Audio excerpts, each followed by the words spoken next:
Yeah. So we'll be in this chapter. The agenda of this complete session is to make sure that we understand the problems that are being present in the world and how we are going to solve them. This session is going to help us in designing our solutions in a better way, knowing the problems in a better way, and we should be able to design in such a way that basically maybe after 2 years or 5 years still our code supports whatever the new operation comes. So this is the whole agenda of design patterns, and we'll be going more details as well. This session is basically more about focusing on design rather than the implementation. We'll cover the agenda of this meeting, will cover the problem statement, will go with the problem statement, we'll try to find out a solution, we'll try to code that solution as well, and we'll discuss out what are the advantages or disadvantages of every approach that we're going to discuss. So if anyone is not able to hear me, please let me know, otherwise I can start with the presentation. Is everyone is able to hear me? Okay, great. So what exactly is a design pattern? So design pattern is nothing. It's just a proven solution to a problem which is similar to a problem which I'm being solving right now. For me, design pattern is nothing that someone has already been solved a similar kind of problem, and I can, think in the terms in which he has thought, because he has already provided me the solution to that particular problem. So design pattern is basically a proven solution. So when I say he has already solved the problem, I mean to say that he has already solved the problem in the best way anyone could have solved, and that's why it is called as the proven solution as well.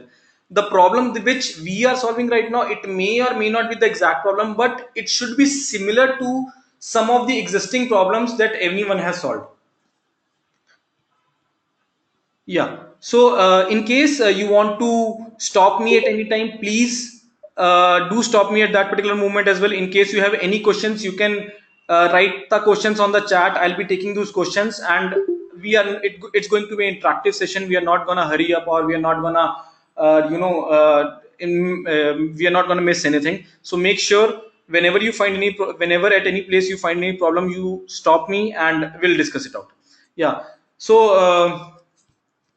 One of the computer scientists, which is Christopher Alexander, says that each pattern is basically a three-part rule which expresses a relationship between a certain context, a problem, and a solution. Yeah. So basically, if with whatever problem you solve, that problem is going to have a context. That problem is going to have a problem statement, and we are going to define a solution to that. So basically, patterns are nothing but a kind of solution to a similar kind of problems. This is what basically a design pattern is. So there are many design patterns which are available in the market right now. It is actually goes to 4500 if you go and google it out for the total number of design patterns. Obviously no one can cram, or no one can know all the design patterns. 4500 design patterns in there. By 4500 design patterns, I mean to say there are 4500 different kind of problems are there, which are actually being already been solved, and we can take a reference to them in case the similar kind of problem we are trying to solve. So there are design patterns as well, there are anti-design patterns as well. Sometimes I should there are being some norms, on the basis of them I should not design my problems in a particular fashion, because it can lead to some of the anomalies which do not want to have. So in combined design patterns plus anti-design patterns, there are total 4500 which are being present right now. I'll give you a brief history as well of how it started. Basically it started with the gang of four design patterns. Basically there were four scientists, and they have categorized the problems into three different categories: structure, behavioral, and the creational. And then they have listed maybe seven different kind of problems in each category, and they have given them the solution to them. So earlier, when the concept of design pattern started, there were total 28 design patterns at that time, but after that it grown to 4500. Every time you encountered a problem which you see is a kind of generic problem, people keep on adding the solution to that particular problem in the design pattern list. So that is how the design pattern goes. So we are going to see a particular problem we are going to find out a particular solution to that. This is a very generic problem, and we'll see how we are going to approach to this particular problem. So let's say we are trying to build a cricket application like Cricinfo or Crickbuzz, or there are so many applications for giving me scores and all that, which this application is supposed to tell the users about the current score, run rate, number of overs, wickets, and so much information about the game in the real time. So whenever maybe Kohli has hit a six, I should be straight away notified on my Crickbuzz application, the new application which I'm trying to build, about the latest updated score. Now let's say we have made our two display elements. We have a current score display, we have a average score display.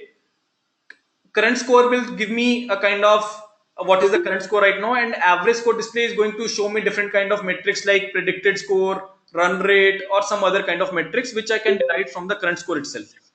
There is one more class that I'm going to create, so I'll come to this. So basically current score and average score are my two components, and there is one generic API which is called as the cricket raw data source API, which basically is going to tell me what is the current score right now. So one solution that anyone can think of is that very basic solution I can think of is in the initially is that every consumer of cricket raw data source API is gonna call this API every time, right? I'll keep on calling this API every time so as to give me the updated score, and I will show it to my users accordingly.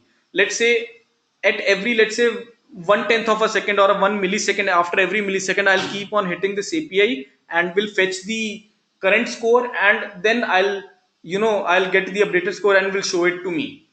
So is this solution being clear to this everyone?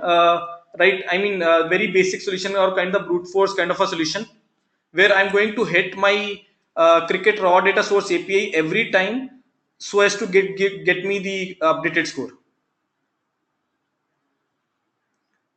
And any, if it has been clear to everyone, and in case you are already you know the solution, can anyone tell me what are the problems that you can have with this kind of solution?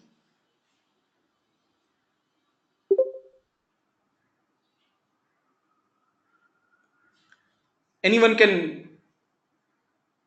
Time lagging, okay, definitely. Time lagging, making a API call, fair enough. Performance, can you explain performance a bit more, Piyush? Maybe you can unmute yourself. Uh, Hello. Yeah, yeah, it's audible. Yeah. So actually, suppose you on every 1 second you are calling the API, Right. so it will consume the network bandwidth Yeah, and other resources may not be useful in that case. exactly, it's definitely fair enough. So maybe every time I'm going to make a API Basically, call, API calls uh, are always expensive. So every one millisecond I'm going to make a call, it's actually gonna consume my lot of resources, and lot of my bandwidth or network bandwidth or anything like that. Unnecessarily calls. Samitra, can you explain why this will be unnecessarily call?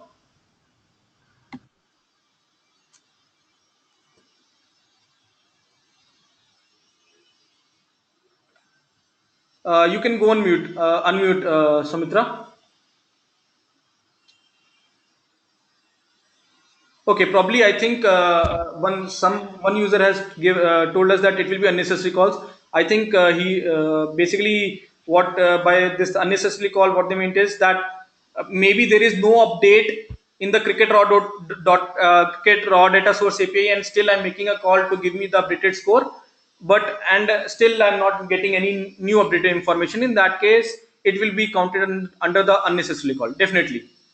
And then priority between the current score and the average score module. Okay, so definitely there are a lot of problems that we have figured out using this kind of solution, that whenever I'm going to make a request and response kind of a structure for to my cricket raw data source API, I'm going to have a lot of performance issues, or the time lag issue, or the unnecessarily calls issues, and so many things. Yeah. So one other solution which I can think of is this kind of approach.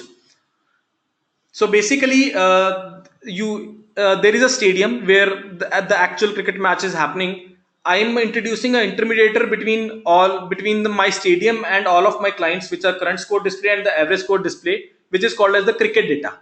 Okay, so this cricket data, yeah. So this cricket data is basically has all the data like runs, balls, etc. and all that. And it whenever any data changes occur between the in the stadium, it will basically tell all the people, all the clients which are there about the latest update on to them. Is this solution being clear to everyone, right? I can introduce the intermediator between my stadium and my all the clients, and that client and that intermediator, which is called as cricket data in our case, is going to tell everyone about the update to this. Okay, so is this solution looks fair to everyone? Okay, so I'll show you. I have created these classes as well and everything. Can anyone you can take 5 minutes of your time and probably can think about create a cricket data class and current data class and average score class as well, and you can write down some of the functions, just a small thing, and then we'll see how it works. So cricket data gets updated every time when there is a change in the run from the stadium. So how they are being updated as well, that also we'll see. But right now you can see that every time there is a change in the stadium, there is a change in the cricket match. Cricket data, you can assume it's gonna be notified. It's gonna be it will be, it can be a pull request as well. It can be a push request as well. Both of the requests can be fine. So just take 5 minutes of your time, guys.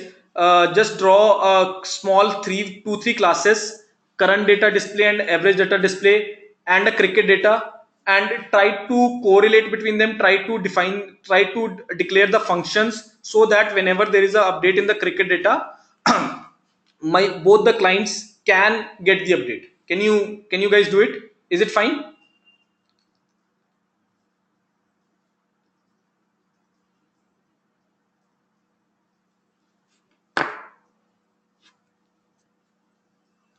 So we'll take just 4 or 5 minutes. If this is fine with everyone, you can take a pen and paper and try to create these three classes, and a main class as well. Try to find out the relationship between them. I just want to kind of highlight how all these 3 4 classes gonna be interact with each other.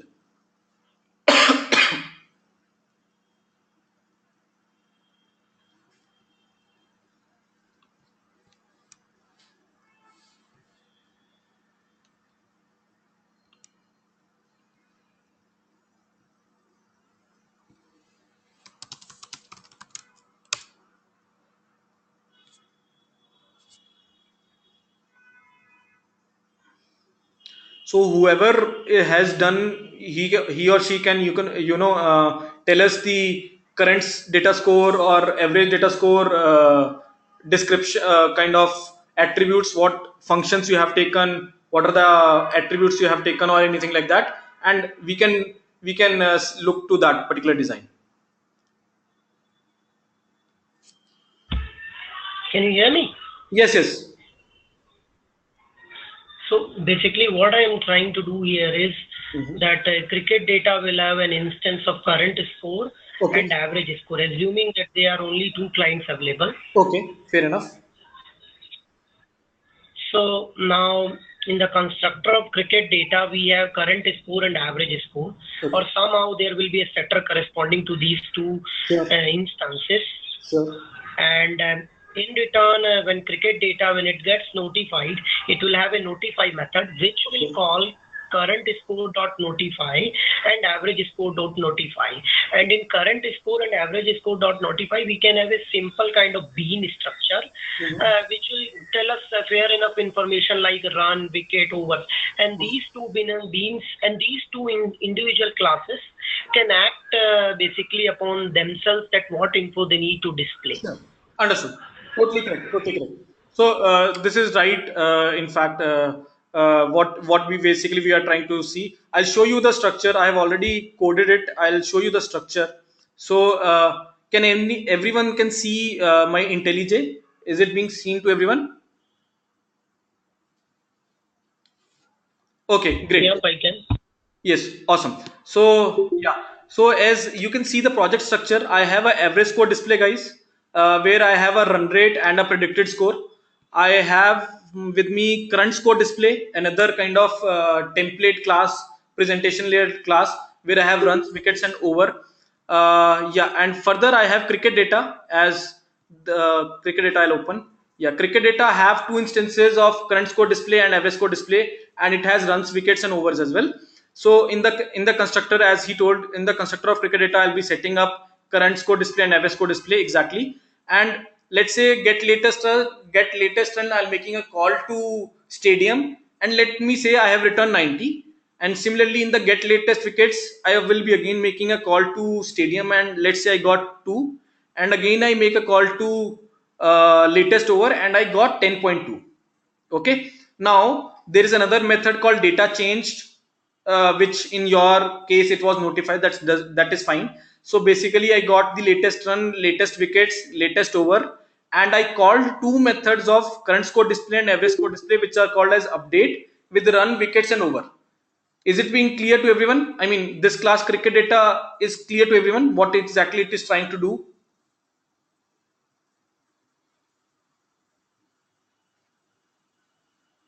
Okay, great. Now let's go to current score display and average score display. I'll show you.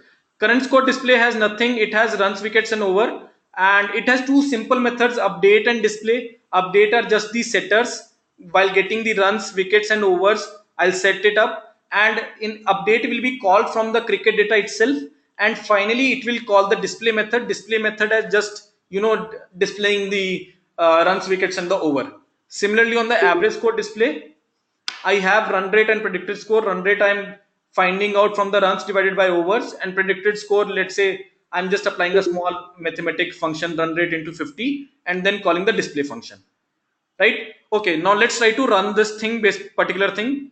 I already have written a main class where I have created two objects respectively for average score display and current score display, and an object for cricket data, and I have called the cricket data dot data change. Okay, so let me run this.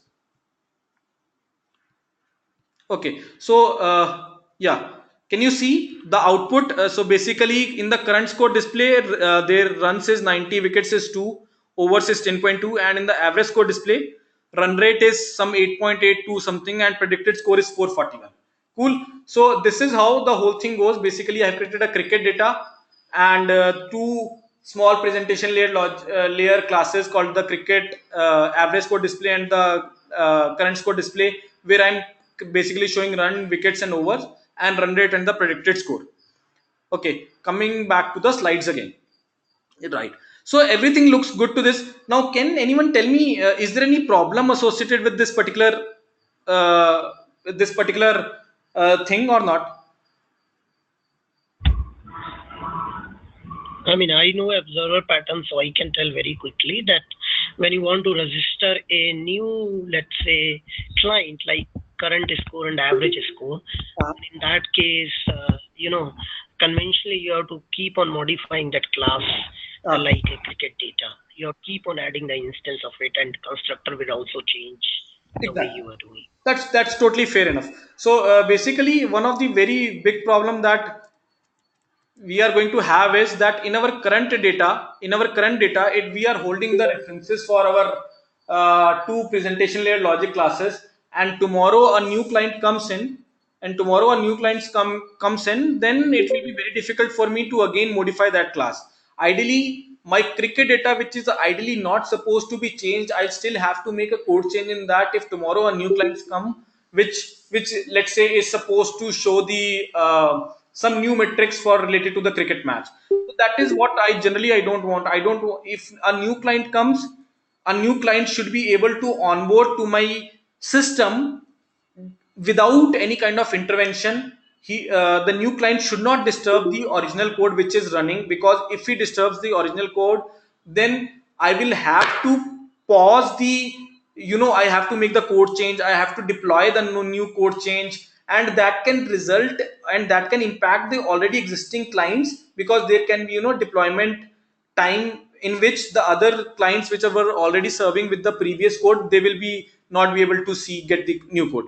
So these basically cricket data and the display elements are tightly coupled, which I don't want, and this is why definitely this is not a good design pattern or practice I should be having it. So let's try to solve this problem.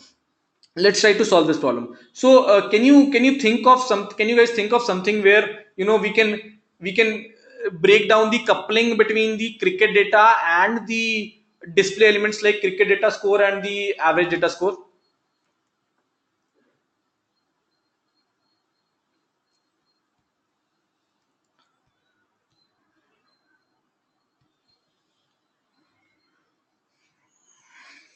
So these are basically all are the kind of, whenever we try to create any solution to the problem, we definitely think whether the solution we are creating is scalable, is it being real time, is it easy to manage, is it resulting in lots of probably fatals or any such tickets or any all those things. So these are different kind of metrics we definitely have to look forward in every kind of design, or every kind of solution we are trying to propose.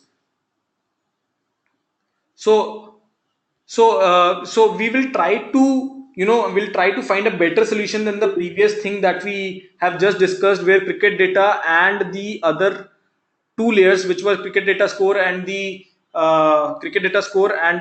average data score, were tightly coupled. We'll try to find a better, we'll try to create, we'll try to decouple them.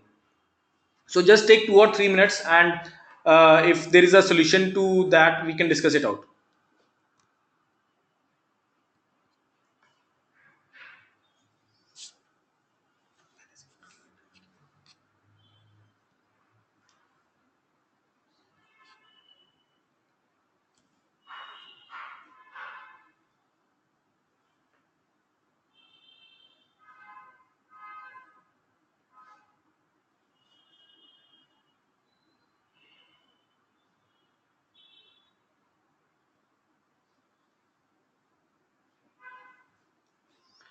Okay, so is anyone can help me in decoupling the two layers?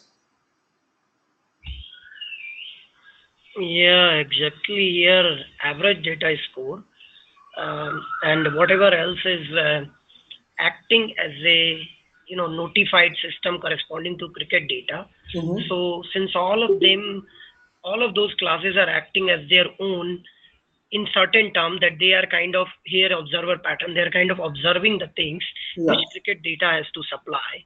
So what we can do is we can ask them to implement an interface, Mm-hmm. and that particular interface will have suggestions from the cricket data to pass it in the method, and all of them can work independently, rather than, and we don't need to provide the exact instance in the cricket data. Okay, sounds good. Yeah, fair enough.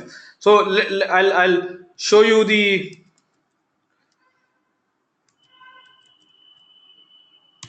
yeah. So I think you're trying to tell this thing. So basically, this is a classic example of how observer design pattern, and this is a very classic class diagram for any observer design pattern, where we are going to have a observer interface. We are going to have our concrete classes like first observer, second observer, who are going to implement this observer interface. Every class is have to declare a method called execute, basically, and there will be an observable kind of, which we also call as subject, which will basically holds the list for all the observers, and it can add the observer, it can delete the observer, and it will notify all the observer. In the notify all, basically we are going to call all the observers in the observers list about the new data. anyone can call Anyone can add to the observer list using add observer. Anyone can delete themselves from the observer list using delete observer. So this is what the, kind of class diagram, or the low level kind of low level diagram for the observer design pattern, which you are going to see in every this similar kind of problem. So let's try to see. Yeah, so let's try to. I'll show you. Just a second. Let me show you the. Yeah. So can you guys see again my IntelliJ? I hope everyone is able to see the IntelliJ, right? The editor, right? Okay, great. So as you can see, I have one more class called as average score display observer. It is almost similar to the previous class. Only difference is it implements another interface called as iObserver. As we have told in the previous class diagram, iObserver has a method called notify. So every of the implementation class which is going to implement the iObserver has to implement this method. So average code display observer, which is implementing the iObserver, has to implement the notify method. Similarly, current score display interface, current score display observer class is also implementing the iObserver interface and has to implement the notify method. Okay. Now, if you see the notify methods of these classes, they are basically, there is a map, data map, which is having all the data which is coming from my API. You can say my stadium. So I am going to get my runs, wickets, and over from them using datamap.get run, datamap.get wickets, datamap.get overs, and then I am again going to call my update function, which I was calling directly in my cricket score display earlier, and further display. Similarly, in the average score display observer, in the notify method, again I'm going to capture my runs, wickets, and scores, and again I'm going to call the update function, which is further going to calculate the run rate and the predicted score using the runs and the wickets, and is going to call the display. Is it clear? Now let's see one more class which is very important class, which is called as the cricket data subject. Cricket data subject, which in our class diagram which was there, it is actually having having attributes as runs, wickets, and overs, and most importantly it is having an array list of iObserver. Now it is implementing three functions called as add observer, which is also called as register, delete observer, which is also called as deregister, and notify observers. I have written another functions which I'll tell you what those functions are. Notify observers. So basically, add register function is just adding the new observer to the list.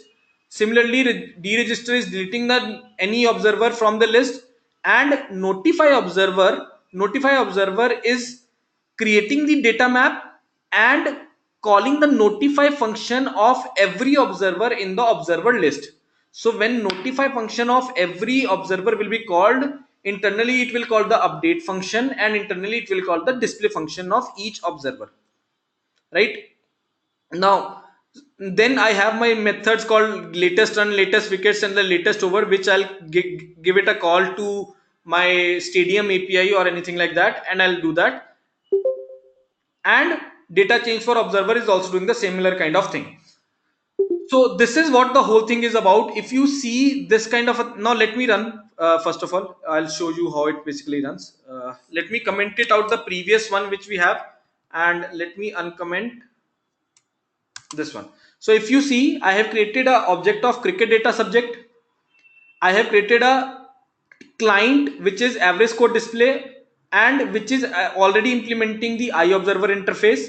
I am calling the register function of average score display for the average score display, and I'm again creating a current score display observer and calling the register function for the cricket data subject. So now what will happen when I created the cricket data subject, a new array list for the observers must have been created.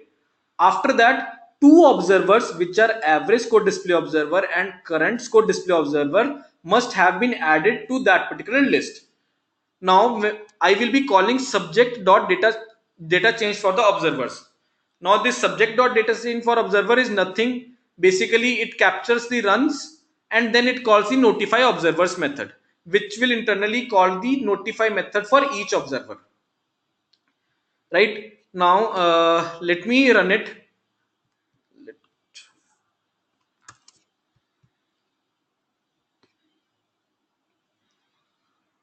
Okay, now if you see, we can see the similar kind of output where current rate and the predicted score and current score display is also giving me the similar kind of data which was coming earlier. But the kind of advantage that we have achieved from this kind of design is that I can add or delete the client at runtime.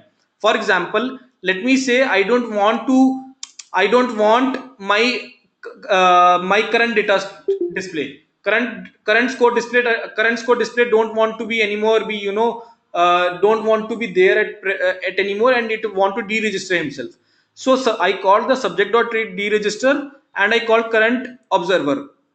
Now I have now again the subject dot data change is being called, and now if I'll run, you will see only average score display. So initially average score display and current score display is being called, and after that only average score display is being shown to you, not the current score display. Right? So this is how it's gonna be there. I can add my client, I can delete my clients at any given particular moment. I need not to be change my entire logic at any given point of time. So this is the advantage which observer design patterns brings onto the table. So I'll proceed further in case you guys don't have any kind of questions with the classes that I've created. In case you have questions, please you can tell me. I have a question that why exactly the execute method is getting a map kind of a structure. Is it a kind of is it a kind of classical way of doing it, or we can use bean or anything else? Execute method in the current data subject are you talking about? Exactly. So there we are passing it as a data map. Right. So here you see in the signature you have not added any kind of parameter in execute. Right. Okay. So But there you yeah. So basically, so this is just a class diagram. This is a kind of classic execute method, but many of in your application you will be having the data which needs to be passed to every of the client, right? So that is why I have taken a data map. It that can be a map, that can be just a string, or it may not need to be any kind of a this thing. It can be a boolean variable, any kind of a thing. It's just a data which needs to pass from one source, which is getting changed every time to all the people, all the subscribers who are looking out for that particular change. And that's why I have used my data map, which was actually constituting runs, wickets, and overs. And because my current cricket data, current score display and average score display needs to show the scores at runtime. Now, when the score has changed, I need to be notified. Okay, the scores has been changed, and that's why I have passed the data map, because data map will contain the updated score. So it's a kind of it depends on your application to application. If you don't have any parameter, if you don't have any data that needs to be passed to your observers, then you need not to pass any of the parameter in the execute function. But in case if there is any live data, real time data, then you can have. So it depends on your application to application. Does that answer your question? yeah. Yeah. Yeah, I was just thinking, can we use rather than string of a string as a map, can we just simply use a bean class which consists of these three wicket, overs, and run? So, Yes, will it definitely. not be better than this? Definitely, yes, yes. That is also one of the better solution. I'll say you can in fact create a kind of Pojo where you are or a bean where you have the run or wickets or over, something like that. Rather than creating the attributes like runs, wickets, and overs in the cricket data subject, you can have an instance of that particular bean, and in that particular bean you can have the attributes like runs, wickets, and the overs, and you can inject that, or you can using Spring or anything like that, or you can have a reference directly over here. That will be more better, I'll say. Okay. Okay, so Piyush has asked a question that is your subject class is observable over here. Subject class is actually the person who is telling the updated information to every of the observer. So yes, subject class is observable as according to diagram. It is, it maps the observable in the diagram maps to the cricket data subject in the code. Does that answer your question, Piyush? Okay. Okay. So let's. No, I have one more thing Sure, sure. that rather than this subject having like this, I mean, will it not be again a good idea if we can have simply like observable is an interface, Uh-huh. okay, which have notify all and all those kind of things, and add Observable observe and delete is. observe and any kind of observable, it simply implements it. So Will it not be observable. more fine grained design? So observable need or need not to be an interface. It can simply be a plain class as well. Uh, can you tell me any what you say? Okay, so like there is a complex system. So here you are designing a crick subject area, and let's say there is one more guy coming and saying add subject area or Yes. whatever, add subject. So in that Yes. case, that guy will have correspondingly, observable things. So Makes let's sense. say the whole system is comprised of multiple kind of observable and observers. Yes. So if we have one interface like observable, then what all individual classes Mhm. which are observable, they can simply implement this observable interface and can Definitely. implement all those methods on their own. Definitely. If you have more than one observables, then you should definitely have an interface called as observable, and classes like cricket data subject should implement that interface with methods like add or delete or notify and an observer list. Definitely, I'll definitely it's a good solution. Yes. So the example that I've just shown you is kind of very basic example right now. But if you have a complex system where you have more number of observables, then definitely it makes more sense to have an interface. Hello. Yeah. Yeah. So I have one question. How this observable design pattern is similar to that producer consumer? Is it part of that only, or it is somewhere different from that? So it is actually somehow it is similar to what producer consumer problem does. So you have a producer and you have a consumer, and it actually does the similar kind of a thing only. In fact, this design pattern has actually been derived from particular producer consumer problem itself. So it is the same thing which producer consumer problem does. You have a producer, you have a different kind of consumers, and everything will be given to producer. The only thing which over there is difference is that the producer need not to be there is a what producer consumer problem tells is that I will keep on producing something and consumers are in the queue of taking that particular thing, right? So so I need to maintain the buffer. I need to maintain some queue where producer is uh, adding the resources and consumers are keep on taking the resources, and I need to implement whether need to know whether the that particular queue is have all the don't have any entry or not. So in this way it is similar. It is not similar to this problem because here we just need to pass the data whatever is coming to the producer to all the consumers. Simply pass on all the data which is coming to the producer to the consumer. So again, there is one term like PubSub, uh, publisher subscriber. it is actually the same thing. It is publisher subscriber only. But there should be a intermediator between the PubSub. But in case of observable design pattern, there is no intermediator. In case of intermediate as in, so you have Like yeah, go on. like you are telling that buffer should be there. So the producer will put to the buffer That and is consumer will pick the that is what buffer. I'm trying to tell you. You need to maintain that buffer, that whether your buffer has some entries only, then consumers will be given the resources. Otherwise, wait for the resources to be pushed into the your buffer queue or anything like that. But here, whatever you have, you just straight away pass on to observers. You need not to keep yourself it. Whenever there is an update on the whenever there is an update on the on the producer, you just give it to all the consumers.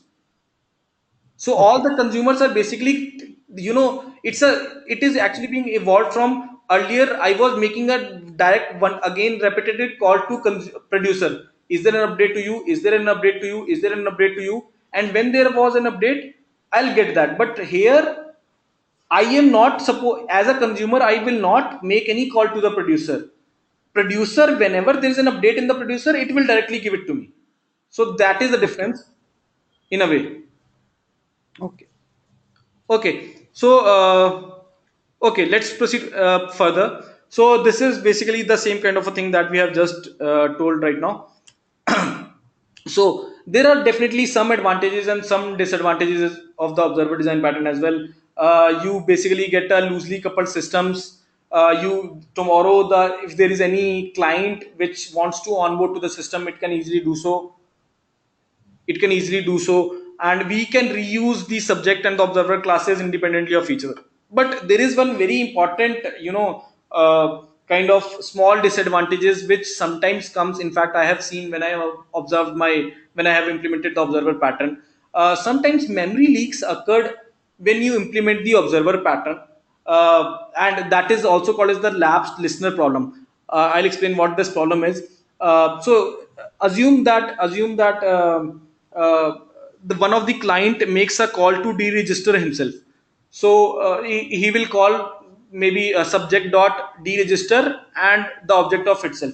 But somehow this API call gets failed, and client is still in the observer list of the subject, and subject will keep on pushing the updates from the main server to all the clients. And it, because that particular client which was trying himself to get deregister, is now acting as a dangling reference in the subject observers list. So in that case, we have to make ourselves very clear. We have to design our systems with maybe time to live, or maybe some more fault tolerance methods, where we will check whether this particular all the clients are still alive or not, they are being present or not, whether they are actually trying to listen to the updates or not. In that case, we just to get rid of this kind of problem, we also incompensate our more fault tolerance method as well in our observer design pattern design. Okay, is it fine, or does it make sense?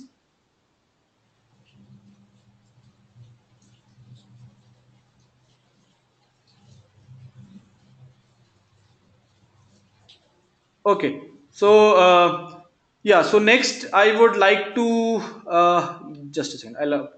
Yeah. So basically, when to use this pattern, you will definitely be using the pattern where you have to listen to the update directly. It is heavily being used in the GUI toolkits and the event listeners, because whenever there is an event change, you have to keep on listening to that particular event, and you will be seeing whether there is an update or not. Social media, RSS feeds, subscriptions, and all of these places are being used. Whenever you install any application on your mobile, whenever there is an update to you, you get the push notifications and all those things. In all those places, this pattern is being used heavily, and that is why it is one of the most important design pattern for designing any kind of applications as well. Yeah, so that is what observer pattern is all about. We'll go to another problem, we'll go to another kind of design pattern as well. In case anyone has any doubts with respect to observer design pattern, please tell me, otherwise we can go ahead. Hello. Yeah. Can you once show the class, that subject class? Sure, just a second, I'll show you. Cricket data subject, right?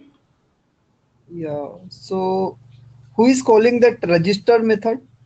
Who is calling the register method? There is a main class. Okay. From here Okay. I So have in to, main class, sorry. yeah. Okay. So in main class, we are telling the whoever is interested in that subject. Exactly, who all are the clients. Okay. Is it Okay. fine? Okay. Okay. Yeah, thank you. Okay. So yeah. So I'll again. Can we go to the next problem statement, guys? Is it fine? Yep. Okay. So there's another problem statement that I want to highlight over here. So let's say we have two systems. Let's say we have two systems. One is the payroll system, like you must be receiving your salary slips from your companies, and generally the companies which monitors the salary slip or makes your salary slips are called the payroll systems, and they are generally the outsourcing companies. For example, there is one company called Allsec, which basically takes care of all the payroll systems. And generally there will be so many other companies like Samsung, Amazon, Microsoft, who will be clients to this payroll system. So payroll systems wanted to get information from companies in the form of their object, and all the client companies like Amazon or all these companies have the information about their employees in their object, kind of a thing. So basically we have a payroll API which wanted to get some information related to employee, and in our systems we will be giving the employee information in our employee. We have stored the employee information in our employee kind of object. For example, my employee object can have my manager, my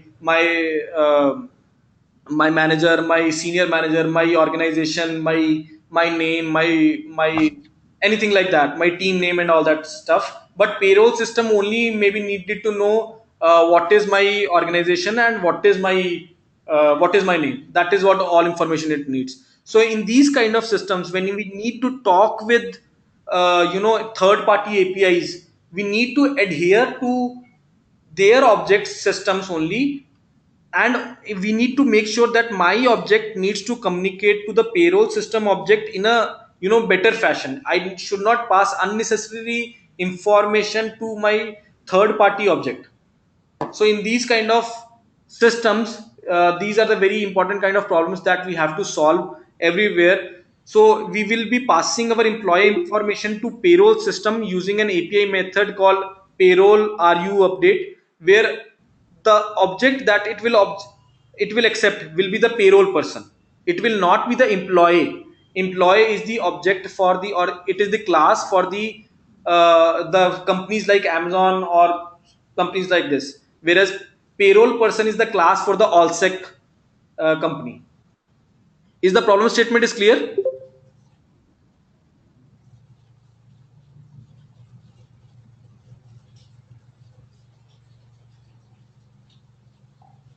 So basically, in this kind of thing, we want to communicate with these two things. So let's say we break down this example to four kind of things. There is a client which for the class which we are writing. There is a adaptee, the class we need to use but can't because of its incompatible interfaces. Like for example, the payroll has a different interface, and my company has a different interface. Every adaptive will expose a method called update, where it will accept the object of that particular the type only, a certain type only. And client always needs to request a method called update, where it will pass the employee. So we need to interact the employee object with the payroll person object. That is the whole problem is all about. My employee should communicate all of the information to the payroll person, whatever it needed.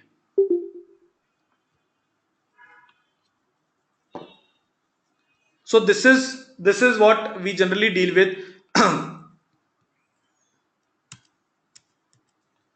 So here, one of the very important design pattern, which is also called as the adapter design patterns, comes into picture, which is actually going to help us from saving here. So basically, what we do is we basically introduce a new interface called the target interface, uh, which the adapt where what we are going to do is, which actually is going to convert the employee object into the payroll object. So it will just, whenever a new client comes tomorrow, it will directly change that client object to the payroll person object. So this is what we do. Even if you, the adapter, why it is called adapter, because even if you do like, you have the USB adapters or something like that, your laptop will accept different kind of things, but your mobile will accept different kind of voltage. So adapter in between them will convert, will try to communicate between those two, and will try to communicate, will try to set up the right voltage which mobile is needed and which computer is needed. So that is what the objective of adapter is. It will try to convert the employee data to the payroll person object, so that the payroll person update method can be called. So it, you can think of it just a kind of wrapper right now, right? Basically it's a kind of wrapper written on top of my employee object, where it will try to convert my employee object to payroll object. But it may not be a wrapper every time. Sometimes we may, it actually provides an abstraction as well. It actually provides, it actually has to, it actually helps me to, implement a very important principle of any design, which is called as the open close principle as well. There are basically 5 design principles which are abbreviated by the term solid. One of them is open close principles, which basically says that software entities should be open for extension, but they should be closed for modification. Tomorrow, if my new, let's say there are 3 clients right now, Amazon, Microsoft and Google. If tomorrow my Facebook comes, then only my new, whatever was my adaptive was there, that will, sorry, whatever the adapter was there, only in that adapter I will need to make the code changes. Neither the client, neither the actual system I'm going to make my code changes. Further, if tomorrow my payroll system has changes the method, that now it will not update, now it will not accept the payroll system object, it will, let's say, accept the some payroll system one object, then also I will just need to make the changes in my adapter, and the clients will not be impacted by that. So that's why it this adapter helps me to achieve this kind of, this kind of full proofing or future proofing to the code changes which can come tomorrow. So there is, I don't want to go into the code details right now because we are already running short of time. I want to spare some of the time to, for the questions as well. Yeah. So basically, concludingly, if you see, we have just written a wrapper class which helps me to achieve the open close principle by, making change in the adapter class only and not in the client or the main payroll system class. And this is how my design should be. I should be, if tomorrow any of the both the system changes, I should do the minimal change so that my existing people who are already communicating to each other should not be impacted. So this is what all I had right now. I hope you get some of the idea about it. I'll definitely encourage you to look into the design patterns, because these are very much important in any kind of, industry, or whenever you are coding for any kind of designing any kind of application. It helps to communicate between the objects in a better way. It helps to design our system for the future. It helps to, there are different kind of design tenets which it helps to achieve, and that's why there is a lot of importance of design patterns in industry. So that's it. I'll open the session for Q&A. If you have any questions, please let me know. Let's discuss them out. So in the last part, which you just said right now Yeah. about the adapter, Mm-hmm. I have a question that what about, say, one of the companies called X has 10 features in their payroll system, and we have probably considered 15 of them, like in the payroll system. Then there is another company which comes up with 20 features. So how is that catered? So Features as in like you can understand it as maybe database columns or something like that. okay, so let me rephrase your question. I think, yeah, what you're trying to say is, let's say payroll system has five. It needs five attributes, maybe employee name, employee first name, employee last name. Uh, let's say Yeah. it needs just two attributes, and there is a company called X. In the object of that, it has five attributes: employee name, employee first name, employee last name, or employee name only, let's say, and employee team, employee manager, and some employee age or date of birth or something like that, right? And there is another company called Y, Mm-hmm. which further has similar kind of attributes, or maybe more than this kind of attributes. So how we are catering to it? Is it my right Right. understanding? Right. Right. Yeah. So Like there are extra features in company Y, right, which is not in the payroll system. right, exactly. So basically what I am I need only two features, which is first name and the last name. That is what the payroll system needs. So my adapter is only responsible Okay. for getting the fetching the information of first name and last name for whatever it is being passed to him. That is his only duty. He just need to get the X object Okay. and fetch the first name and last name, and there should be first name and last name in the X object. Otherwise, it will not work. Mm-hmm. And similarly, it will fetch the first name and the last name from the Y's object as well, Okay. right? And then it will pass to the payroll system. So its objective is to create the payroll system object from the objects of X and Y, and X and Y already have that particular information. So payroll system will always be subset of X and Y objects, I'll say. Yeah. But there is some extra information which is lost, is what I'm saying. Yes. Maybe address is not in you know So that the is what, payroll system. yes, so that is what we are trying to solve over here. If you see, I don't want to pass the address to the payroll system. I don't want to do it. Why my payroll system needs to look into the employee address? That is not acceptable. It only needs whatever it needs. I'll pass him that thing only. Now adapter Okay. is sitting in between payroll system and company X. Company X, Mm-hmm. whatever data which is there with the company X, I should not pass any of the company's X data which is not required by payroll system. And that is what adapter is doing. The Okay. Yeah. Understood. right So information is is not there lost. is the extra information to be presented by the by the adapter itself?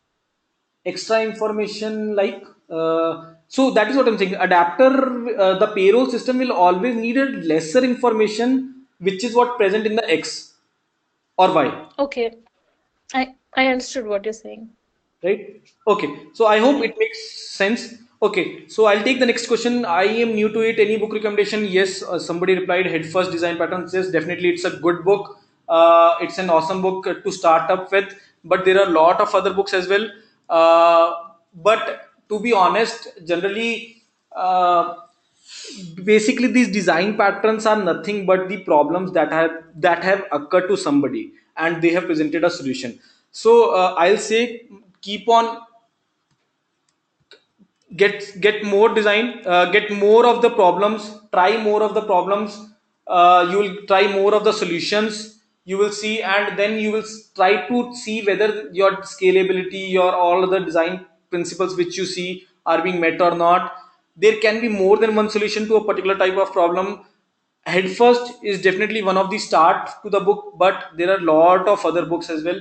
I'll post a kind of, I have a blog with me, where a kind of I have the sequence of book written in which you should read.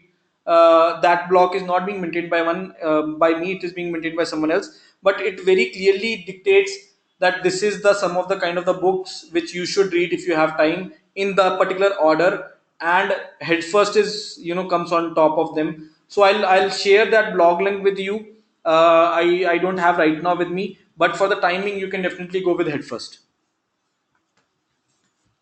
Also, can this the slides which you were referring Sure. for the presentation, are these also going to be available somewhere? Definitely, definitely. I'll share the code, which the package that I have created, as well as the slides with you guys.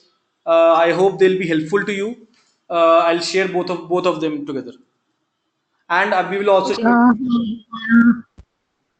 Yeah, am I audible? Yes, yes, you are audible. This is Reena here. Yeah. Hi. Yeah, I wanted to know what is the need for writing this observer pattern when Java itself provides you an observer and an observable. I mean, what is it different? How is it different? So Veena, first of all, this observable came into Java 7, if I'm not wrong, Yes, and yeah, yeah. right. So before Java 7 as well, this problem was there itself, and somebody has coded this kind of solution, and they have needed they have basically provided you the already implemented classes which are observable and all these things. But I'll say so basically I'll say Java already had linked list class, right? Then why you study linked list chapter in your maybe data structure course or maybe in your curriculums? It's basically tomorrow I can be a Java, I can work for the Java and I can be asked to write a similar kind of class, right? So I should know what is going underneath the observable. I should definitely understand what exactly observable doing is doing behind the scenes, because only then I will able to extend it, only then I will be able to use it in a better way, right? We Okay, always my question is Java itself providing some of the loopholes that we might miss if we write an observer pattern by ourselves? I mean to say some memory related issues. Is it taking care of? Is there a difference that way? yes, yes, definitely. You can like I have told, there is a problem with the memory leak that I think that comes with the Java observable thing as well. Probably you can override it with your particular algorithm of fault tolerance, of where you will be querying each systems for their TTL, and if there is any client which is not responding, you will flush that client out from the observers list. This is another kind of topping you can add to the observers pattern which is being provided by Java.